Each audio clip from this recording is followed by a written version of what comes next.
সড়কে প্রতি বছর দুর্ঘটনায় মৃত্যুর হার বাংলাদেশে খুবই অ্যালার্মিং, ৫,০০০-এর কাছাকাছি। আমার যদি স্মরণ ঠিক থাকে, 2024-এ সবচেয়ে বেশি সড়ক দুর্ঘটনায় মারা গিয়েছে ৫,৩৮৪ জন, 2021-এ সম্ভবত ৫,০৮২ জন, এরকম সর্বোচ্চ ৫,০০০-এর কাছাকাছি মারা গিয়েছে। প্রতিদিন আমাদের অসংখ্য প্রাণ সড়কে দিতে হচ্ছে। আজকে যে প্রকল্পটির যে অংশটা আজকে আপনারা দেখছেন এই অনুষ্ঠানের, সেটা বিশ্বব্যাংকের অর্থায়নে, আমি আবারও বলছি, এবং জিওবির অর্থায়নে। এই প্রকল্পটির মূল বরাদ্দ আরো বড় ছিল, সেটাকে হ্রাস করা হয়েছে। কারণ হচ্ছে এর বিগত দিনে এই প্রকল্পের অর্থ যেভাবে ব্যয় হয়েছে তা নিরাপদ সড়ক প্রতিষ্ঠার ক্ষেত্রে কতটুকু সহায়ক ছিল সেটা আমাদেরকে ভাবিয়েছে। আমরা সরকার গঠন করার পর দুটি প্রকল্প নেওয়া হয়েছে, 400 কোটির কাছাকাছি, যদি আপনি ধরেন 800 কোটি টাকার মতো হবে।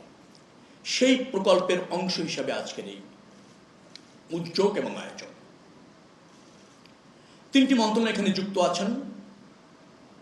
আমরা সড়ক পরিবহন মন্ত্রণালয় যেটা করি, সড়ক নির্মাণ করি, রক্ষণাবেক্ষণ করি, সংস্কার রাখি, চলাচলের উপযুক্ত রাখি, আর হচ্ছে যান চলাচলের অনুমোদন প্রদান করি।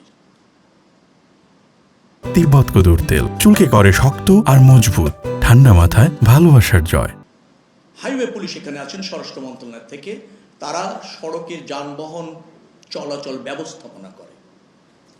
সড়কে দুর্ঘটনা ঘটলে তার চিকিৎসাটা প্রাথমিকভাবে নিশ্চিত করবার জন্য স্বাস্থ্য মন্ত্রণালয়ের একটা দায়িত্ব আছে, তারাও এখানে আছেন। এবং এই প্রকল্পের সাথে এই 3টি মন্ত্রণালয় যুক্ত আছেন, কারণ নিরাপদ সড়ক প্রতিষ্ঠিত করবার জন্য এই 3টি মন্ত্রণালয়ের সমন্বিতভাবে কাজ করার প্রয়োজন রয়েছে। সড়কের দুর্ঘটনার গুরুগম্ভীর আলোচনা আপনারা শুনেছেন। এই প্রকল্পের যিনি প্রধান, তিনি কিন্তু এটা তুলে ধরেছেন। কিন্তু আমাদের এই কথাগুলি সবসময়ের জন্য এই অডিটোরিয়ামে হয়। জনগণকে সচেতন করবার জন্য, অথবা এই পরিবহন সেক্টরে যারা যুক্ত আছে তাদেরকে ক্রমান্বিতভাবে এই প্রকল্পে এবং এই রকমের একটা বিপর্যয় থেকে দেশকে বাঁচানোর জন্য সম্পৃক্ততা কম। এখানে যা বলা হচ্ছে, আমার মনে হয় যারা উপস্থিত আছেন তারা আমরা সবাই সচেতন, কম বেশি জানি। কিন্তু এই মেসেজগুলি যেতে হবে হচ্ছে দুর্ঘটনার যারা শিকার হন। আমাকে যদি বলেন সড়ক দুর্ঘটনার 5টি কারণ আমার কাছে মনে হয়েছে, এত গবেষণার কোনো প্রয়োজন আছে বলে আমি মনে করি না। ফিটনেসবিহীন যানবাহন,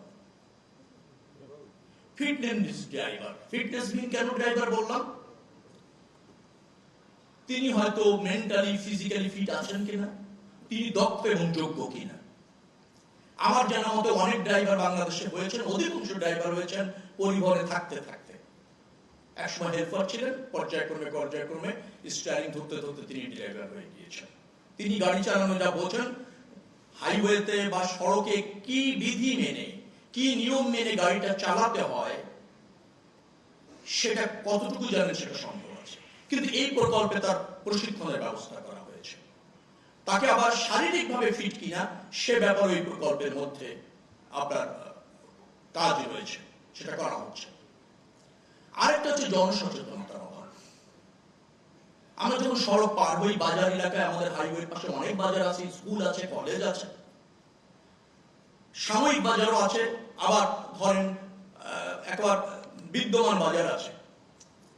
আমরা জনগণ যারা হয়, রাস্তা পার হওয়ার সময় ডানে এবং বায়ে তাকে তিনি একটা মেজারমেন্ট করে ফেলেন যে যতটুকু দূরে গাড়িটা আছে তিনি নিরাপদে হয়তো দৌড় দিয়ে অথবা জোরে হেঁটে পার হয়ে যেতে পারবেন। এই মানসিকতা আমাদের জনগণের মধ্যে আছে। পাশে ওভারপাস আছে, যাচ্ছেন না, পার হচ্ছেন না, উঠতে চাইছেন না, তার মানে হচ্ছে জনসচেতনতার অভাব আছে। আরেকটা আছে সীমাহীন গতি, অনিয়ন্ত্রিত গতি, আছেন হেলমেট ব্যবহার না করার প্রবণতা। এই কয়েকটি কাজ যদি আমরা করাতে পারি এই প্রকল্পের মাধ্যমে, তাহলে এটা এই প্রকল্প সার্থক। এবং আমাদের যে অঙ্গীকার রয়েছে 2030 সালের মধ্যে এই 5,000-এর কাছাকাছি লোক প্রতি বছর জীবন দিচ্ছে, তা অর্ধেকে হ্রাস করা, তাহলে সেটা সম্ভব হবে। এই মুহূর্তে আমাদের প্রয়োজন রয়েছে একটা কম্প্রিহেনসিভ নিরাপদ সড়ক আইন, যেটা আমরা 2027 সালে ডিসেম্বরের মধ্যে করতে চাই।